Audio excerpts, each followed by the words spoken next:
On enchaîne du coup avec le deuxième film de la semaine, deuxième film qui s'appelle Manhattan Lockdown 21 Bridges, film Exactement. de Brian Kirk avec Chadwick Kirk, Kirk, hein. Brian Kirk, Merci. avec Chadwick Boseman, Sienna Miller et J.K. Simmons entre autres. Il s'agit, comme on l'avait dit, d'une course-poursuite infernale pour appréhender deux tueurs de flics qui sont à New York et l'inspecteur Davis est prêt à tout pour les coincer, y compris fermer tout Manhattan. Voilà, je fais avec la voix comme ça.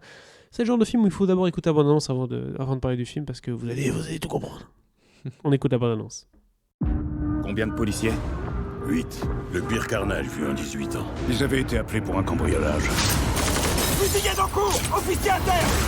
Si je t'ai choisi, c'est pas pour rien. Je vais les retrouver. Si on chope pas ces types dans les 3 ou 4 heures, ils disparaîtront. Que comptez-vous faire? Il y a 21 ponts qui permettent de sortir de Manhattan. On monte des barrages. On arrête tous les trains, on ferme toutes les stations de métro. Ensuite, on inonde l'île de flics. Alors, Thibaut, ce film a l'air intellectuel, ce film a l'air d'être de haute voltige. Concrètement, ça a l'air d'être un bon film d'action. On aurait pu avoir Liam Neeson à la place de Chadwick Boseman. Je pense que c'est un peu ça le concept, non? On va dire que c'est une bonne série B. D'accord. C'est bien ce que je me disais. C'est pour ça que j'attaquais comme ça. J'avais bien compris. Je te voyais venir. Même si on avait un petit indice, puisque Brian Kirk est un réalisateur qui, jusqu'ici, a travaillé principalement sur le petit écran. Oui, à part un long métrage, il a fait que de la télé globalement, dont des épisodes de Game of Thrones, un épisode de Boardwalk Empire, Penny Dreadful aussi quand même. Bref, quand même quelques petites séries sympas. Hein, beau palmarès à la télévision. Mais voilà, plutôt un réalisateur de télévision de base. Et donc le voilà propulsé sur un projet hollywoodien avec Chadwick Boseman dans un autre rôle du coup que Black Panther. Ah oui, bah oui, là il joue un officier de police un peu borderline quand même. Parce que je pense que son père était flic, si je me souviens bien. Ça fait un moment que j'ai vu le film. Il est mort en opération. Voilà. Parce que peut-être qu'il n'était pas assez ferme aussi. Donc forcément, ça te traumatise un enfant. Et donc son fils, il fait fermer Manhattan directement. C'est pas lui qui prend cette décision. Je sais. Mais oui. Mais du coup, lui, voilà, il devient détective qui n'a pas hésité à utiliser son arme de service quand ça s'avérait nécessaire, en tout cas selon lui. Et donc je pense qu'il a le taux le plus élevé de morts pour un inspecteur, un détective, ou je sais plus quel poste il a exactement, mais voilà.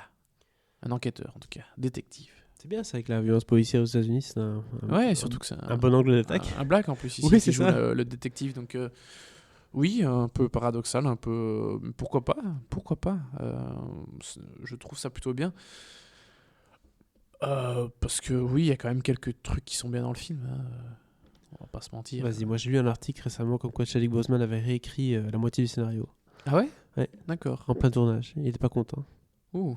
Il le dit lui-même dans Première. Il dit oui, j'étais pas très content, j'avais envie de m'avoir ma main mise un peu partout, alors j'ai réécrit une partie du scénario. Il s'est senti pousser des ailes? Je pense, oui. Il a dit maintenant j'aimerais réaliser un film et tout. Ah ouais, d'accord. Il est chaud. Pourquoi pas? Mais si c'est lui qui a écrit le scénario. Ouais. Bah écoute. Alors qu'est-ce qui est bien dans 21 Bridges?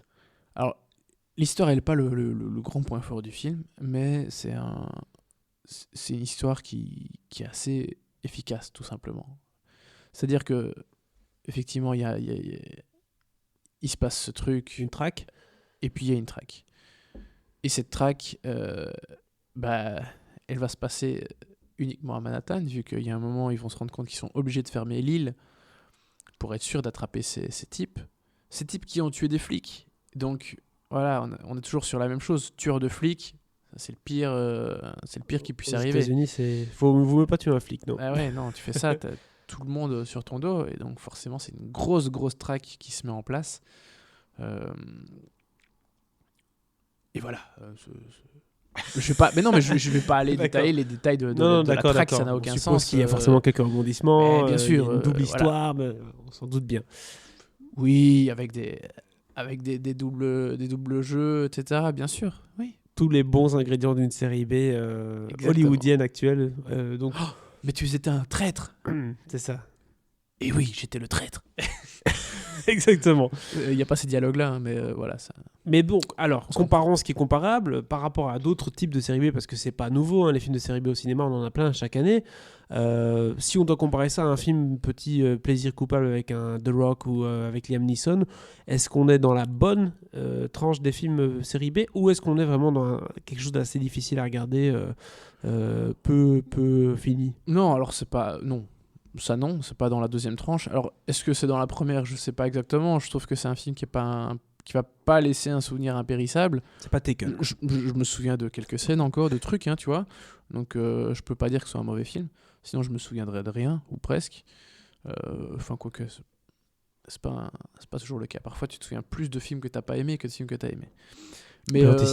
Mais globalement, et sinon, je trouve qu'il y a quelques trucs, il y a quand même quelques bonnes idées parfois, et tu vois que le gars vient de la télé parce que dans ces types de plans, dans ces idées de cadrage, etc., il y a quand même de bonnes choses qui sont parfois typiques de la télévision.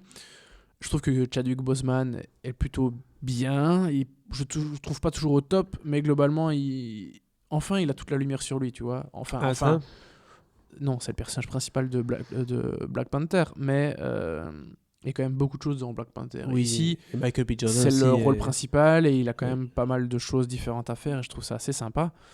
En tout cas, c'était un plaisir de le voir faire autre chose, même si on l'avait vu dans le film de Fabrice Duels aussi, Message from the King, où il était plutôt bien aussi. Hein. Donc voilà, je trouve que Chadwick Boseman, c'est un acteur qui a du potentiel, qui se révèle un peu quand il fait autre chose que du Marvel. Et autour de lui, il y a vraiment un chouette casting. Il y a quand même Sienna Miller, J.K. Simmons, Taylor Kitsch, qui sort derrière les fagots. Waouh! Oui. T'aurais dû le dire dès le début. Taylor Kitsch, comment va-t-il? Écoute, si on pouvait un jour avoir une interview de Taylor Kitsch, je crois que j'aurais réussi ma vie. Parce que j'ai tellement de questions à lui poser. La vérité, je spoil pas grand-chose. On le voit quand même pas très longtemps dans le film. C'est lui qui meurt. Il meurt assez vite. Ah, ok. Enfin, bon. Si je dis... Il meurt assez... Je sais même plus, tu sais, franchement. Ah, la Taylor Kitsch, quoi. Oui. Okay. Ça m'a fait quand même rire de le voir. Mais voilà, c'est une bonne petite série B qui fait le taf. Pas incroyable. Je pense que ça sort directement en DVD emmené dans pas mal de pays. Hein. Et voilà, ça s'arrête là. Ça s'arrête là. Manhattan Lockdown. Mais c'est pas déplaisant du tout à voir. Un petit plaisir coupable, comme ça, tranquillement, on se le met. C'est même pas un plaisir coupable. Oui. C'est la bonne série B du vendredi soir. Quoi. Voilà. Donc... ok. Combien tu lui donnes du coup à Manhattan Lockdown? Une étoile. Une étoile. Donc on passe de 5 à 1. Bam. C'est Cinécast, l'émission des contrastes. Ça reste léger quand même, film, tu vois. Non. Pas... C'est un film... C'est le b.a.-ba du scénario, c'est le b.a.-ba de la série B, quoi. Voilà. Exactement.